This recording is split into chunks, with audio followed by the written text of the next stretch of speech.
एक लक्ष्य था कि कैसा हम लोग स्टार्टअप्स को मजबूत बिजनेस सिखाए। 250 प्लस स्टार्टअप्स को बढ़ाया वहाँ पे। This was the India's largest incubation centre in a non metro city. हमारा मूल उद्देश्य था कि कैसा स्टार्टअप्स और एग्री फार्मर्स को साथ में लाए। कर्नाटका में मोर देन 1600 एफपीओस है। उन्होंने पूछा कितने एफपीओस 5 करोड़ का टर्नओवर कर रहे हैं, उनको लेस देन 5% मिला था। जिस बंदे को 40 लाख नहीं कर पाते थे वो लोग पिछले 4 साल में, करीबन 6 महीने में हम लोगों ने उनको 5 करोड़ 40 लाख का रेवेन्यू करके दिखाया। कर्नाटका में, तेलंगाना में और तमिलनाडु में काम कर रहे हैं। कर्नाटका में कुछ 18 डिस्ट्रिक्ट में काम कर रहे हैं। लगभग हम लोग 35 एफपीओस के साथ काम कर रहे हैं। हमारे साथ सीएम पाटिल साहब मौजूद हैं। बेंगलुरु के रहने वाले हैं। इन्होंने एक नहीं बल्कि 3 स्टार्टअप्स कंपनी शुरुआत की और करीब 300 करोड़ रुपए से ज़्यादा की उस कंपनी को सेल किया। आज की डेट में ये करीब 60 स्टार्टअप कंपनीज़ को और इतने ही करीब एफपीओज़ के साथ काम कर रहे हैं, उन्हें गाइड कर रहे हैं। पाटिल साहब, बहुत बहुत स्वागत है आपका गाँव जंक्शन में। स्टार्टअप के क्षेत्र में कैसे आए? मेरी घर में मैं पहला इंजीनियर हूँ जो खेती बाड़ी फैमिली से आता हूँ, मगर मैं कुछ भी खेती में नहीं किया था। मगर मेरी पढ़ाई के लिए मेरे पेरेंट्स गांव छोड़ के सिटी आए थे, तो वो एक एग्री का एक नाता था। मैं इंजीनियरिंग ख़त्म होने के बाद बेंगलुरु, जैसे सब लोग जाते जॉब के लिए, मैं हमारे पास या पुणे जाते थे या बेंगलुरु जाते थे। तो मैं 2000 में जब अपना इंजीनियरिंग ख़त्म किया तो बहुत ज़ोर से हम लोग जॉब के लिए अटेम्प्ट ट्राई कर रहे थे। भगवान बहुत सपोर्टिव था, मैं बोल सकता हूँ। मैं कभी भी किसी कंपनी के साथ काम नहीं किया हूँ। मैं खुद के कंपनी 2000 में मैंने एक कंपनी में ज्वाइन किया था, तब ये स्टार्टअप वर्ड वगैरह कुछ भी नहीं थे। तो मेरे पिताजी को मैंने मेरे कंपनी में जो काम करता था 6 महीने में उन्होंने बोला मुझे as a business director join कर जाओ बोल के, एज अ कंपनी में डायरेक्टर बोल के आ जाओ, पार्टनर बोल के। मेरे को पहले शॉकिंग हुआ, ये लोग ऐसा क्या देख रहे हैं मेरे। तब वो कंपनी करीबन कुछ 12 लोग की थी हमारी। होते होते हम लोग कुछ 350 लोग हम लोग कर रहे थे। ऑटोमोटिव क्षेत्र में हम लोग काम करते थे।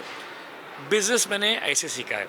एग्जिट हुए थे उस कंपनी क्योंकि और भी 7 लोग थे, तो आपको कितना प्रॉफिट हुआ अगर हुआ? मैं उस कंपनी में 16% का पार्टनर था, तो मैं अपना पूरा शेयर मैंने बेच के अच्छा कमाई हुआ था मेरा। आप मान के जा सकते हो मेरा 60% का प्रॉफिट मार्जिन था, तो उसमें से 12% का ये कर सकते हो कि मैंने करीबन तब 40 करोड़ का एक मैंने चेक लिया था वापस करके। 2016 में मेरे एक इन्वेस्टर गुरु थे, देश देशपांडे बोल के। तो वो लोग हुबली में एक छोटा शहर है कर्नाटका में, जहाँ पे हम लोग स्टार्टअप्स को बढ़ाना चाहते थे। मैं बोला देश, आप गलत आदमी को चुन रहे हो, बिकॉज नाम मेरे खुद के कंपनी कोई से भी इंक्यूबेटर में नहीं थे। तो उन्होंने बोला मैं सही आदमी को चुन रहा हूँ, क्योंकि जो उसको पता होता है कंपनी को क्या चाहिए। तो मैंने इंक्यूबेशन सेंटर ऐसा चलाया स्टार्टअप के माध्यम, वो भी नॉट फॉर प्रॉफिट था। तो वहाँ पे एक लक्ष्य था कि कैसा हम लोग स्टार्टअप्स को मजबूत बिजनेस सिखाए। 2021 तक मैं वहीं पे था। हम लोगों ने 250 प्लस स्टार्टअप्स को बढ़ाया वहाँ पे। This was the India's largest incubation centre in a non metro city. Generally government में क्या होता है, पायलट करने के लिए गवर्नमेंट उतना उत्साहित नहीं होता है, बिकॉज उनको आंसरेबल करना रहता है पब्लिक को। एक बिकॉज थोड़े पायलट सक्सेसफुल होते हैं, थोड़े फेलियर होते हैं। एक्सपेरिमेंट फेल हो तो उनको आंसर करना पड़ता है। तो हम लोगों ने क्या किया, हम लोग बिकॉज हम लोग एंटरप्रेन्योर्स थे, हम लोग बोला रिस्क लेना हमारे ब्लड में है, तो ये करके दिखाएंगे। अगर ये सही है तो गवर्नमेंट इसको आगे बढ़ाए, नहीं तो मत करो। तो हम लोग उस तरीके से किया था। मतलब आप मॉडल बना के देते हो, आप एग्जाम्पल सेट करते हो 2 4 5 एफपीओज और स्टार्टअप्स के साथ। उसके बाद वो पूरा मॉडल आप गवर्नमेंट के सामने रखते हो, जो भी स्टेट, जिस भी स्टेट में का होता ले सकता है। तो हम लोग 2000 इसके बारे में मैंने बोला, प्रशांत प्रकाश, अशोक मेहता, 4-5 लोग और थे हम लोग। जब ये स्टार्ट किया, मेरे को फाउंडिंग सीईओ बोल के लिया उन्होंने। हमारा मूल उद्देश्य था कि कैसा स्टार्टअप्स और एग्री फार्मर्स को साथ में लाए। स्टार्टअप के साथ कम्पीट नहीं करना चाहते थे, इसलिए हम लोग ने नॉट फॉर प्रॉफिट बनाया। बिकॉज हम लोग एक तरीके से, हमारे फाउंडर्स लोग इन्वेस्ट भी करते हैं, तो हमको वो गैप अच्छा रखना था। तो हमको एफपीओ के बारे में मुझे नाबार्ड ने बताया कि ऐसा इंस्टीट्यूट रहता है। Actually for profit private limited companies और एफपीओस में ज़्यादा डिफरेंस ही नहीं है, दोनों सेम है। उसमें शेयर होल्डर सिर्फ फार्मर्स रहते हैं। तो हमको वो अच्छा लगा। अगर समझो एक एफपीओ प्रॉफिट बनाता है तो वो सारा वो फार्मर्स में ही बटेगा। तो हमको भी एक अच्छा व्हीकल मिला। अगर इनको बिजनेस सिखाएंगे तो ये लोग आगे जाके खुद के बलबूते पे ठहर सकते हैं। एंड मैं इसमें बहुत यकीन मानता हूँ, हमेशा के लिए मैंने देखा है। आप फार्मर को, मैं आपको तब बता रहा था, मैं आपको अगर 1000 रुपये दे दिया या 1 करोड़ रुपये दे दिया समझो, वो खर्च होने के बाद आप भूल जाते हो। मैं 1 करोड़ कैसा कमाना अगर सिखा दिया ना, वो लॉन्ग रहेगा। तो हम लोगों ने शुरुआत के दिन में एक चीज़ ठान लिया था, किसी भी एफपीओ से हम लोग काम करेंगे 1 साल के लिए करेंगे, मैक्सिमम 2 साल। उसके बाद में अगर वो खुद खड़े नहीं हो पा रहे तो या उनमें गलती है या हमें गलती है, दोनों में एक में गलती है। मैं उनमें भी बोलता, किसी में एक में गलती है। तो बिजनेस सीखना किसी को आता है तो हम लोग उसको कर सकते हो। तो हम लोगों ने पहला एक रामनगरा बोल के एक छोटा गांव है, डिस्ट्रिक्ट है कर्नाटका में। पहला हम लोग उनको भी जाना चाहते कि उधर डिस्ट्रिक्ट में कुछ 30 एफपीओस थे। जनरली गवर्नमेंट को, कोई भी स्टेट या सेंट्रल को, एक एफपीओ पे लगभग 50 लाख का खर्चा आता है। कर्नाटका में मोर देन 1600 एफपीओस है। तो मेरी गवर्नमेंट बहुत ज़्यादा पहचान थी। हम लोगों ने पूछा कितने एफपीओस 5 करोड़ का टर्नओवर कर रहे हैं, उनको लेस देन 5% मिला। तो कुछ खामियां है। तो हमने सोचा इनको शायद बिजनेस कोई सिखाया नहीं। जनरली लोग क्या सोचते हैं, मैं थ्योरेटिकल रूम में बिजनेस सिखा सकता हूँ। एक्चुअली बिजनेस ऐसा सीखा है। अब अगर मैं गाँव का एग्जाम्पल लेना चाहता हूँ, समझो तैरना सीखना है। तैरने में क्या होता है, 2 हाथ मारना है, 2 पैर मारना है, इतना ही है, सिंपल ही है। अगर मैं जिसको तैरना नहीं आता उसको अगर पानी में डाल दूंगा ना, वो छोटा काम भी नहीं कर पाता है। तो हम लोग थ्योरेटिकल रूम में ऐसा करो बोलते तो समझ में नहीं आएगा। जब तक बंदा को पानी में नहीं डुबाते हो तब तक कोई भी किसी को भी तैरना सीखा। तो हम लोग वो मूल जानते थे। तो वहाँ पे क्या किया, 2 एफपीओ को हमने लिया, एज अ पायलट लिया। उसका सारा खर्चा हम लोगों ने खर्च किया। हम लोग बहुत सारे एनजीओस को पहले फंड करते थे। हम लोग एक कमी क्या सोचा, एनजीओस खुद को बिजनेस नहीं आता था।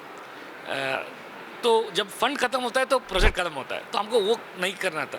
तो मैं बोला अगर ये फंड हम लोग कर रहे हैं तो इसको हम लोग एटलीस्ट 10 साल तक वो करना चाहिए। अब समझो ये किसी को मैंने 1 करोड़ का बिजनेस सिखाया, अगले 5 साल तक वो 1 करोड़ तो करना चाहिए।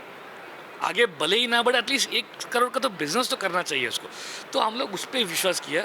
वो एफपीओ को सिर्फ 6 महीने में हम लोगों ने, जिस बंदे को 40 लाख नहीं कर पाते थे वो लोग पिछले 4 साल में, करीबन 6 महीने में हम लोगों ने उनको 5 करोड़ 40 लाख का रेवेन्यू करके दिखाया।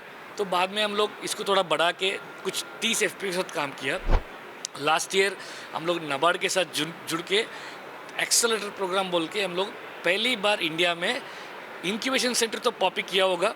तो ऑलरेडी हम लोग एफपीओ बनाते नहीं हैं, जो है एफपीओस उनमें से हम लोग चुनते हैं। करीबन कुछ 60 कंपनी के साथ काम करते हैं, जिनको समझो आप एक कंपनी के सीईओ हो, आपको और एफपीओ को हम लोग मिलाते हैं, आपका टर्म्स उसको समझाते हैं और रिस्क हम लोग 1 साल के लिए लेते हैं। समझो ये स्टार्टअप ने पैसा नहीं दिया तो हम लोग बीच में रहते हैं। तो वो एक बार हमको उनको बिजनेस सिखाने में हमारा ज़रूरी नहीं पड़ेगा।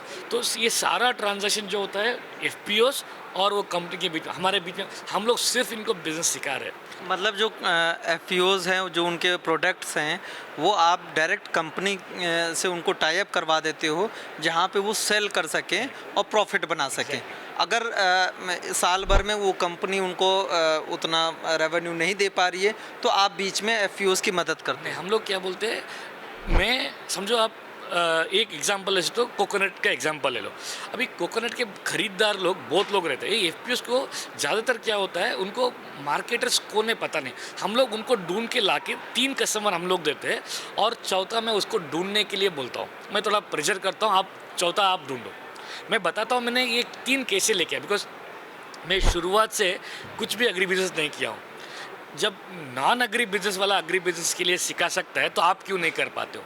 तो हम लोग ये जो बिजनेस सेंस है ना उनमें लाते हैं। अब तक कितने एफपीओज को इस तरीके से ट्रेनिंग दे दी है, उनको सुविधाएं दे दी हैं, और आज की डेट में कितने एफपीओज के साथ आप काम कर रहे हैं? कर्नाटका में, तेलंगाना में और तमिलनाडु में काम कर रहे हैं। हर एक डिस्ट्रिक्ट में हम लोग, कर्नाटका में कुछ 18 डिस्ट्रिक्ट में काम कर रहे हैं। लगभग हम लोग 35 एफपीओज के साथ काम कर रहे हैं। हमारा प्रॉमिस ये था नाबार्ड को, अगर समझो वो 50 लाख का रेवेन्यू कर रहा है, हम उसको मिनिमम 1 करोड़ का रेवेन्यू करवा के देंगे, मतलब डबल करा के दिखाएंगे। तो हम इसीलिए हम लोगों ने टीम बनाया।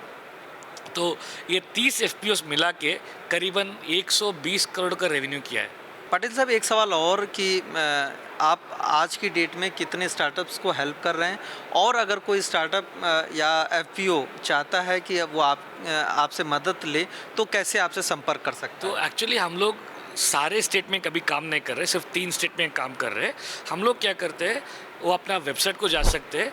स्टार्टअप्स है तो हम लोग उसको एफ से कनेक्ट करते हैं। एफ है तो हम लोग खुद हमारे मैट्रिक्स से हम लोग उनको चुनते हैं। समझो अभी कर्नाटक में जब मैं चुना था, मैं एप्लीकेशन रिसीव करता हूँ, उनमें से हम लोग बेसिक क्वेश्चंस पूछते हैं और उनमें से हम लोग सिलेक्शन करके जिसको हम लोग सेलेक्ट करते हैं उसको हम लोग आगे बढ़ाते हैं।